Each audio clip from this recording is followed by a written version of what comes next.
Breaking లో చూస్తున్నాం. రాజధాని హైదరాబాద్ లో మరోసారి హాస్పిటల్ నిర్లక్ష్యం వెలుగులోకి వచ్చింది. ఆరోగ్యశ్రీ పథకం ద్వారా చికిత్స పొందుతున్న ఓ రోగి శస్త్రచికిత్స జరిగినప్పటికీ సమస్య కొనసాగుతుండమే కాకుండా ఆసుపత్రి అదనంగా డబ్బులు వసూలు చేసిందని తీవ్ర ఆరోపణలు చేస్తున్నారు. బాధితుడు మెడికల్ కౌన్సిల్ ఆఫ్ ఇండియాకు ఫిర్యాదు చేస్తూ న్యాయం చేయాలని కోరాడు. పల్స్ హాస్పిటల్లో వైద్య నిర్లక్ష్యం రోగిని నరకయాతనకు గురిచేసింది.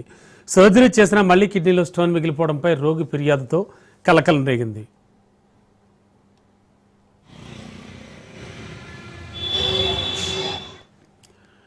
రంగారెడ్డి జిల్లా అరుణోదయ కాలనీకి చెందిన రాగం వెంకటేష్ అనే వ్యక్తి హైదరాబాద్లోని పల్స్ హాస్పిటల్లో తనపై జరిగిన వైద్య నిర్లక్ష్యానికి సంబంధించి మెడికల్ కౌన్సిల్ ఆఫ్ ఇండియాకు ఫిర్యాదు చేశాడు. కేవలం తన ఆరోగ్యాన్ని దెబ్బతీసి ఆర్థికంగా కూడా మోసగించిన ఘటనపై న్యాయం తీసుకోవాలని బాధితుడు డిమాండ్ చేశాడు. జూలై 4, 2025న కిడ్నీలో 23/9 మిల్లీమీటర్స్ స్టోన్ సమస్యతో వెంకటేష్ పల్స్ హాస్పిటల్లో చేరాడు. వైద్యుడు డాక్టర్ సుదర్శన్ స్కాన్ నివేదిక ఆధారంగా అత్యవసరంగా శస్త్రచికిత్స అవసరమని సూచించారు. అదే రోజున సర్జరీ జరిపి జూలై 6న డిశ్చార్జ్ కూడా చేశారు. ఆరోగ్యశ్రీ పథకం ద్వారా బిల్ క్లియర్ అయినప్పటికీ ఆసుపత్రి సిబ్బంది అదనంగా డబ్బులు డిమాండ్ చేశారు. అదనపు బిల్లుకు సంబంధించి ఎలాంటి రసీదు ఇవ్వలేదని బాధితుడు వెంకటేష్ ఆరోపించారు.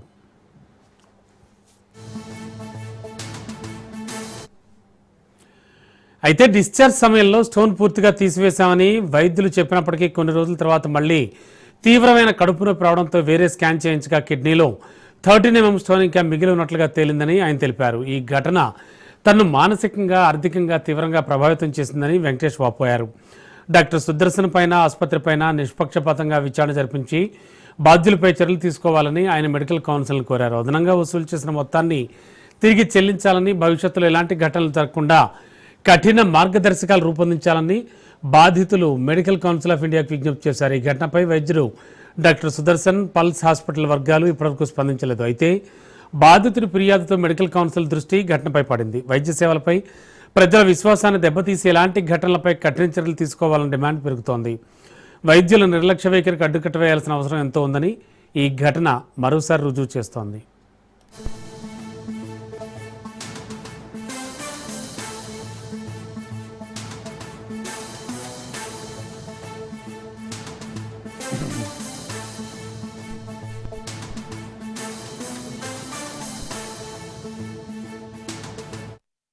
నాకు 23 mm స్టోన్ ఉందని పల్స్ హాస్పిటల్ దగ్గరికి వెళ్తే సరే అని సర్జరీ చేస్తా అన్నారు సార్. ఆరోగ్యశ్రీ మీద కాకుండా నాకు ఇన్ఫెక్షన్ ఉందని 20,000 సపరేట్ అడిగారు సార్. అడిగినా కూడా నేను ఇవ్వలేని పరిస్థితిలో ఉన్నాయని మా మమ్మీ డాడీ తెచ్చి ఇచ్చినారు సార్. 20,000 కూడా కట్టాము. తర్వాత ఒక 3 సర్జరీ అయిపోయినాక మొత్తం క్లియర్ చేసేసాము స్టోన్ అని అన్నారు సార్. అన్న తర్వాత మళ్ళీ ఒక 3-4 డేస్ తర్వాత నాకు పెయిన్ వస్తుందని మళ్ళీ హాస్పిటల్కి వెళ్తే వెళ్ళాక వాళ్ళు ఏమన్నారంటే ఏమైందో మళ్ళీ ఒకసారి స్కానింగ్ తీపిద్దామని అడిగితే సరే అని తీపించినాం సార్.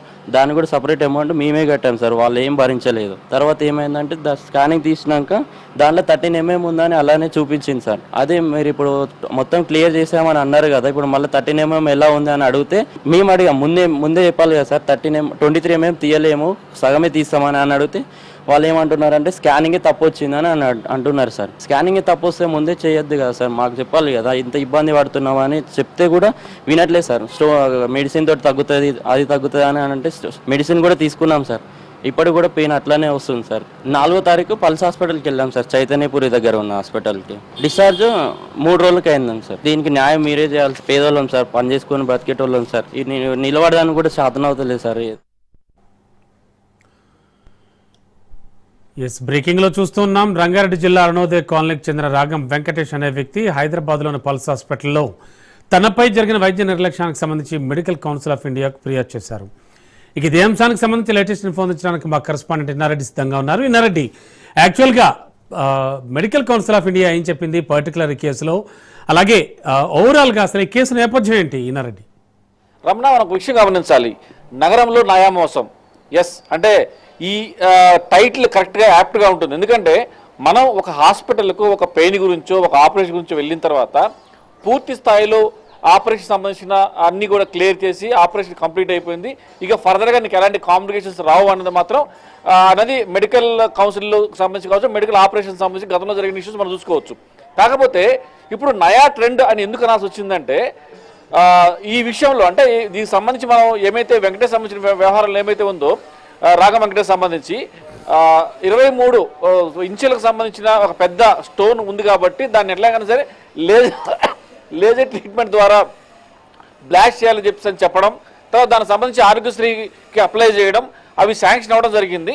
సో ఇమీడియట్గా ఆపరేషన్ చేయాల్సిన అవసరం ఉందని చెప్పేసి ఆపరేషన్ చేశారు. ఇంతవరకు సజావుగానే ఉంది. సో ఆపరేషన్ కంప్లీట్ అయిన తర్వాత ఈ ఆపరేషన్ కంప్లీట్ అయిపోయింది, సో మీకు ఫర్దర్గా ఎలాంటి పెయిన్ కూడా రాదని చెప్పేసి నమ్మబలికారు. సో అతను మళ్ళీ ఇంటికి వచ్చిన తర్వాత మరొక వారం రోజులు మళ్ళీ అలాగనే ఉన్నాడు. మళ్ళీ పెయిన్ రిపీట్ అయింది. అసలు ఎందుకు మళ్ళీ పెయిన్ వస్తుందని చెప్పేసి ఆ హాస్పిటల్ మీద నమ్మకం లేక వేరే హాస్పిటల్లో చూయించుకున్నప్పుడు ఇంకా 13 mm స్టోన్ ఇంకా అలానే ఉంది. అంటే ఆ స్టోన్ సగం బ్లాస్ట్ చేసి మిగతా సగం అలానే ఉంచారు.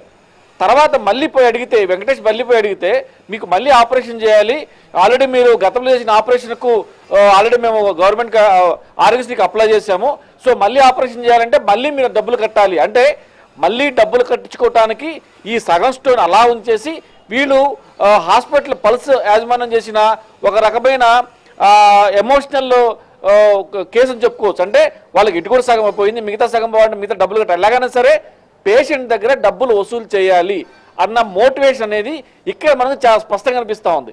ఇదే కాకుండా గతంలో అంటే మొదటిసారి జరిగిన ఆపరేషన్లో కూడా దాదాపుగా ఎక్స్ట్రా 20,000 తీసుకుని దానికి ఎలాంటి బిల్లు ఇవ్వలేదు.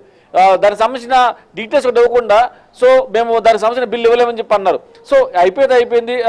దీనికి సంబంధించి ఆల్రెడీ మనం ఆరోగ్యశ్రీకి అప్లై చేసాం కాబట్టి ఆల్రెడీ ఆపరేషన్ అయిపోయింది, ఇంకా హ్యాపీగా ఇంటికి పోవచ్చు అనుకున్న నేపథ్యంలో మళ్ళీ ఎప్పుడైతే పెయిన్ రిపీట్ అయిందో అప్పుడు వీళ్ళ యొక్క స్కెచ్ అంటే ఈ స్టోన్ని సగమే బ్లాస్ట్ చేసి మిగతా సగం అలానే ఉంచి వాళ్ళు మళ్ళీ డబ్బులు వసూలు చేయడానికి ఈ రకమైన ఆపరేషన్లు చేస్తున్నారన్న దానికి సంబంధించి ఒక ప్రత్యక్షమైన ఉదాహరణ.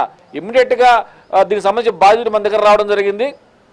రెండోసారి మళ్ళీ ఆపరేషన్ చేయాలి, ఈసారి ఆరోగ్యశ్రీ రాదు కాబట్టి మీరు డబ్బులు కట్టాలి. అంటే ఇక్కడ మనకి ఏమర్థం అవుతా ఉంది, ఒకసారి ఆరోగ్యశ్రీ డబ్బులు వసూలు చేశారు, మళ్ళీ ఆపరేషన్ చేసి మళ్ళీ ప్రత్యక్ష డబ్బులు వసూలు చేయడానికి వేసిన ఒక భారీ స్కెచ్ అనుకోవచ్చు. మరి రాఘవ వెంకటేష్కి కాస్త నాలెడ్జ్ ఉండి మన రాజన్యూస్ దగ్గర రావడం, మనం కూడా నేనే మాట్లాడాను డాక్టర్ తోటి, మాట్లాడితే అప్పుడు అంటాడు పంపించండి నేను ఆపరేషన్ ఫ్రీగా చేస్తాను. అంటే అంతకుముందు ఒకవేళ రాజన్యూస్ కానీ కల్పించుకోకపోతే, రాజన్యూస్కి ఈ విషయం తెలియకపోతే మరి పేషెంట్ డబ్బులు వసూలు చేస్తారు కదా. మరి ఒక్క పేషెంట్ దగ్గరే ఈ రకమైన ట్రిక్స్ పే చేస్తున్న పల్స్ యాజమాన్యం ఇలా ఎంతమంది పేషెంట్లు మోసం చేసింది, ఎంతమంది దగ్గర డబ్బులు గుంజింది, ఎంతమంది దగ్గర ఈ రకమైన అమాయకులను దగ్గర డబ్బులు గుంజి మోసాలు చేస్తున్న విషయం మీద మాత్రం ఖచ్చితంగా అంటే ఇది మెడికల్ నెగ్లిజెన్సీ కింద వస్తుంది. దీని మీద మెడికల్ కౌన్సిల్ కూడా ఇప్పటికే ఫిర్యాదు చేయడం జరిగింది. అంటే ఇలాంటివి జరగకుండా ఉండాలంటే ఏవైనా ఇష్యూస్ తమ దృష్టికి వచ్చినప్పుడు ఇన్ డెప్త్ అనాలిసిస్ జరిగిన వాస్తవాలను పరిశీలించి ఆపరేషను తర్వాత జరిగిన పరిణామాలు అంటే 23 mm సగం మాత్రమే బ్లాస్ట్ చేసి మిగతా సగం అలా ఉంచి మళ్ళీ ఆపరేషన్ చేయాలని చెప్పేసి ఏ రకంగా మళ్ళీ డబ్బులు గుంజే ప్రయత్నం ఒకవైపున ఆరోగ్యశ్రీ డబ్బులు తీసుకుంటూనే మరోవైపున మళ్ళీ డబ్బులు గుంజే ప్రయత్నం చేశారని మాత్రం ఈ కేసులో మనకు చాలా స్పష్టంగా అర్థమవుతోంది. సో ఇలాంటి కేసులు వచ్చినప్పుడు ఖచ్చితంగా మెడికల్ కౌన్సిల్ ఎంక్వైరీ కొనసాగించాలి. ఇలా ఎంతమందితో ఇలా చేశారు, ఎంతమంది పేషెంట్ ఇలా మోసం చేశారు, ఎంతమందిలో ఈ రకంగా మోసం చేసి డబ్బులు వసూలు చేశారన్న ప్రతి విషయం కూడా రాబట్టాల్సిన అవసరం ఉంది. మెడికల్ కౌన్సిల్ కూడా ఈ విషయం మీద దృష్టి పెట్టింది. దీని మీద మనం మాట్లాడినప్పుడు రండి ఫ్రీగా ఆపరేషన్ చేస్తాను. మరి రాఘవ వెంకటేష్ రాజన్యూస్ దగ్గర రాకుండా అదే పేషెంట్ డైరెక్ట్గా డబ్బులు ఎందుకు అడిగారు అంటే ఇక్కడ ఏమవుతుంది అంటే దొరికితే దొంగ దొరకపోతే దొర అని చెప్పేసి అన్నట్టుగా ఈ రకంగా అమాయకుల దగ్గర అడ్డగోలుగా డబ్బులు వసూలు చేస్తారన్న విషయం మాత్రం మనకి ఇక్కడ స్పష్టంగా అర్థమవుతా ఉంది. సో ఇలాంటి పల్స్ హాస్పిటల్ లాంటి యాజమాన్యాల పట్ల దృష్టి పెట్టడమే కాకుండా ఆపరేషన్ల పేరుతో అక్రమంగా ఆపరేషన్లు చేసి మళ్ళీ ఆపరేషన్ చేయాలని చెప్పేసి చెప్పడం, తర్వాత ఈ ఆరోగ్యశ్రీకి సంబంధించి డబ్బులు రావు కాబట్టి మళ్ళీ డబ్బులు వసూలు చేయడం అంటే అంతా చూస్తే ఒక పర్ఫెక్ట్ ప్లానింగ్ ప్రకారం వెళ్తూ ఉంది. కాబట్టి ఇలాంటివి గతంలో కూడా చాలా జరిగే అన్న సమాచారం ఉంది. కాబట్టి ఈ విషయాన్ని మనం చెప్పడం కంటే కూడా మెడికల్ కౌన్సిల్ కనుక ఎంక్వైరీ చేస్తే ఇంకా చాలా విషయాలు భయపడే అవకాశం ఉంది. Ramana. Okay, thank you Inna Reddy.